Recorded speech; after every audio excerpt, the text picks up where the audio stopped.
6 months at the bottom of a swimming pool. Clawed my way up to see the monster I had turned into. What can you do? Hello friend, and welcome to my channel. So in my previous video I shared that I was leaving the United States of America. Yes, I took that break. I traveled outside the states. I am on a cruise touring the Yucatan Peninsula, and this video is just to share a productive day in the life on one of the islands that I found myself. So I hope you do enjoy this video and keep on watching.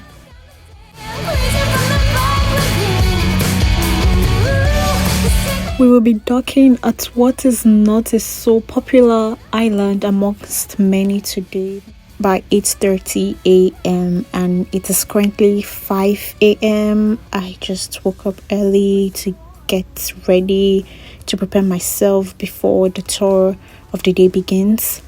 I would just be cleaning up, brushing my teeth, then going for your workout, having my breakfast, and doing my makeup and just preparing, making my hair, getting my hair done before the day starts. I am so grateful for this opportunity to experience this new place called Roatan, Honduras.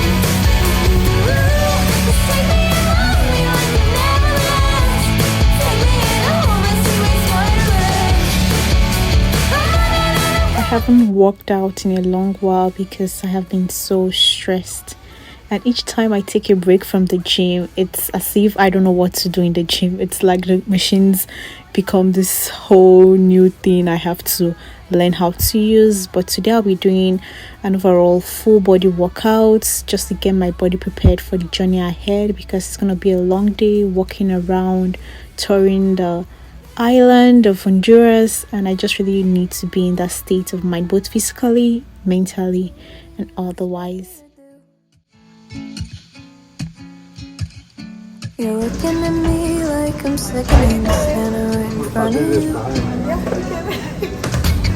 Everything hurts, no, I don't feel well, but if I'm going down, I'm dragging you down. And karma leaves a pretty bad bruise. One of my favorite machines to use on the gym is the leg workout machines. They are my absolute favorite. Working out my legs make me feel like Wonder Woman. But don't even tell me to work out my upper body. It's like you're sending me to the pit of hell. But I mean, working out your body doesn't mean targeting a specific part of your body, because how then are you supposed to get this wholesomeness? How else are you supposed to be physically fit all round? So that's what I'm trying to do. Make sure that all parts of my body get some workout and I am fit all round.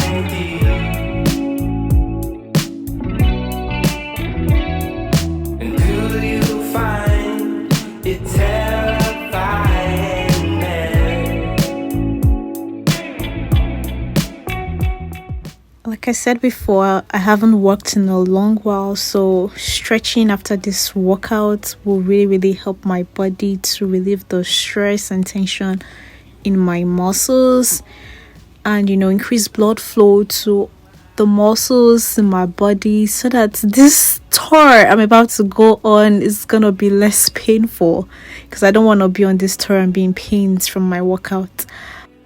A good 45-minute workout was all that I needed to ginger me for the day.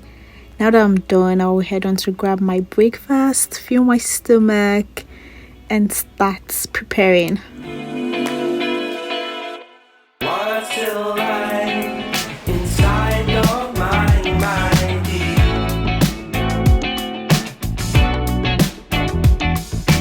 Terrified of getting over you.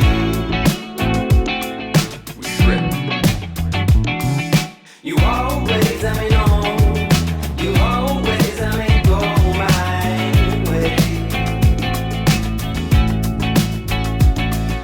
You always let me know. You never let it show my heat.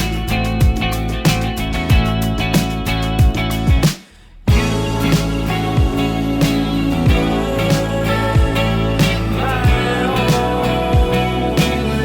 friend to the end.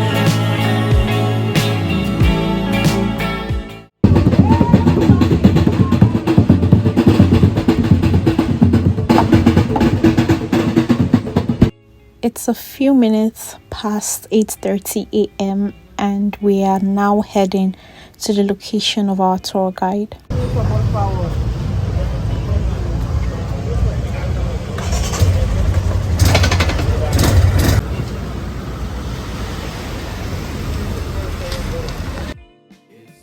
I would say that my ignorance took me by surprise, because I was a bit surprised but not shocked that our guide was black. Her name is Victoria, Vicky for short. However, it's interesting how Honduras actually has one of the largest African community as well as the highest population of blacks in Central America.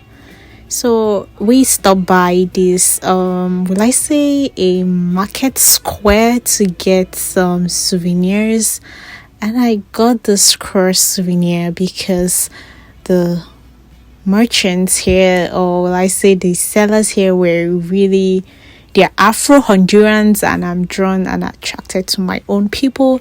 And they were playing the song by Rema, and we clicked and we had fun. We spoke and laughed, and I got one or two things from their store.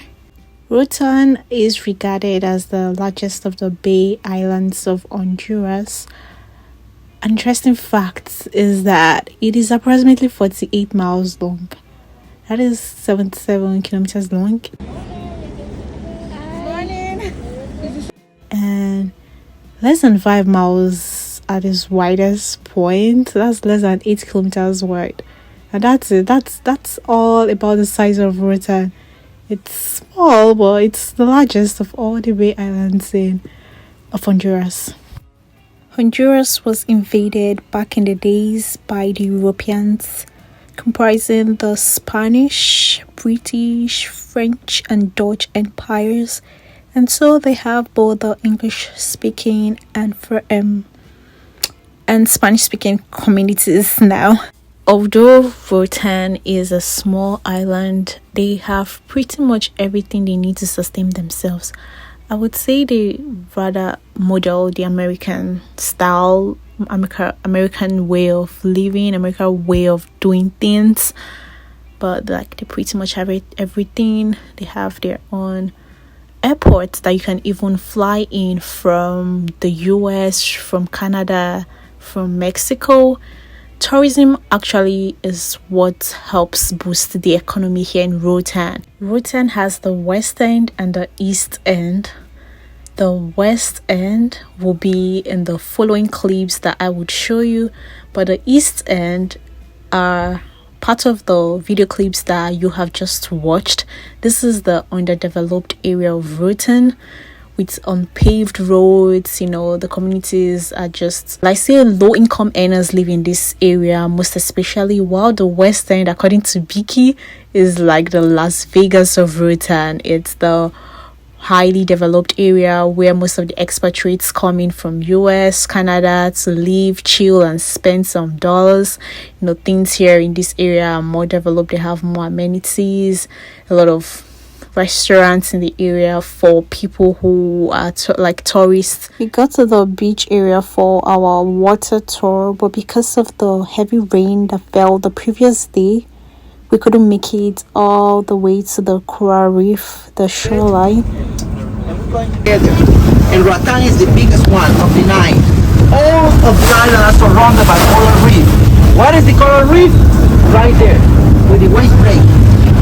That's why it's so beautiful. Because you don't need to go really far out. You know?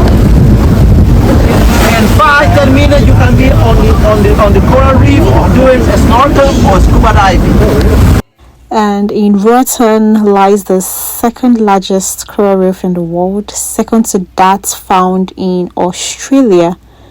And this reef barrier serves as a form of tourist attraction and serves as a form of shoreline protection. Also provides a means of income for them, for the fishermen, those who fish, which is also second to boosting the economic growth after tourism.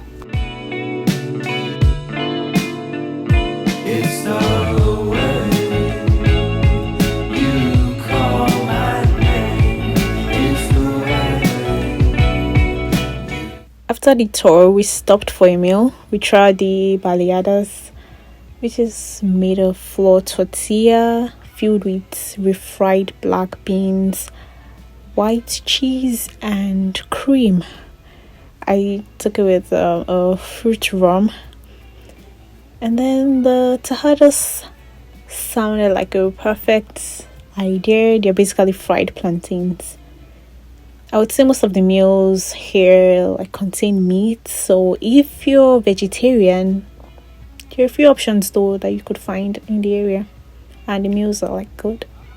Meals are cheaper if you walk away from the high tourist areas. So if you grab street foods, a meal could cost about $6 to $10. So that's fair enough. With its growing tourism sector and the high influx of people into the area, the Roatan community is actually facing some of its consequences in terms of the build-up of stress on its environment, like waste management and disposal, the pressure on the government to try and increase its projects of construction, expanding the roads to be able to withstand the growing population, the pressure on the community.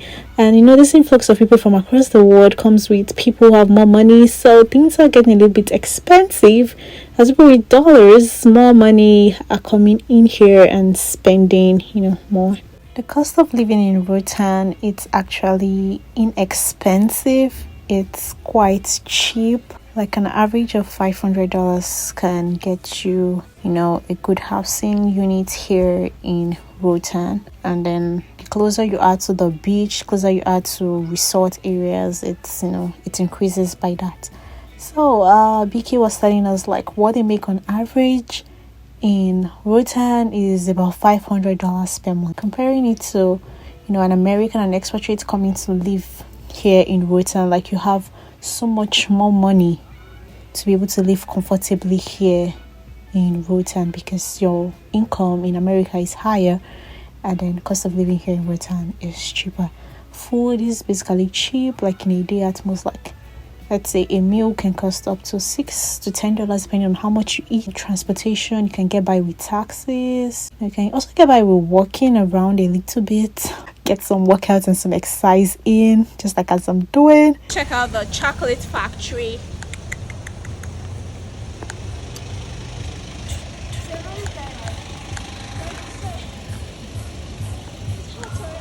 Yeah, it's warm in here.